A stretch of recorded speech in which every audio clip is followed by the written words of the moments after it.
ગોંડલના ભુણાવા ગામે યુવકે ઝેરી દવા પીને આપઘાત કરી લીધો છે.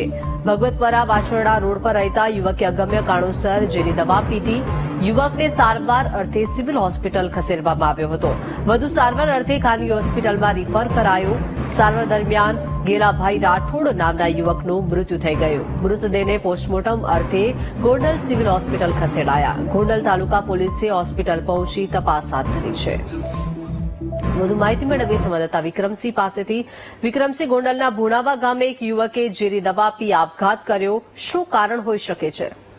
જી દીપિકા, ચોક્કસથી જો વાત કરવામાં આવે તો આપઘાતના બનાવો છે તે રોજે રોજ સામે આવતા હોય છે. ત્યારે ગોંડલના ભગવતપરા વાછરડા રોડ પર રહેતા ગેલાભાઈ રાઠોડ નામના 34 વર્ષીય યુવાને છે તે ઝેરી દવા પીને છે તે આપઘાત કરી હોવાનું સામે આવ્યું હતું. ત્યારે ભુણાવા નજીક શિવકાંત ગેટ પાસે અગમ્ય કારણોસર ઝેરી દવા પીધી હતી. ત્યારે દવા પી લેતા છે તે સારવાર અર્થે પ્રાઇવેટ કાર અર્થે છે સિવિલ હોસ્પિટલ ખાતે ખસેડવામાં આવ્યા છે. ત્યારે વધુ સારવાર અર્થે ખાનગી હોસ્પિટલમાં રિફર કરવામાં આવ્યા છે. ત્યારે સારવાર દરમિયાન છે તે ગેલાભાઈ રાઠોડનું છે તે મોત નીપજ્યું હતું. ત્યારે મૃતકના મૃતદેહને ગોંડલ સિવિલ હોસ્પિટલ અર્થે પીએમ અર્થે ખસેડવામાં આવ્યા. ત્યારે ગોંડલ તાલુકા પોલીસે આ દવા શું લેવા કારણે પીધી હતી તેની તપાસ છે તે હાથ ધરી છે. જી દીપિકા. જી આભાર વિક્રમસિંહ વિગત આપવા બદલ.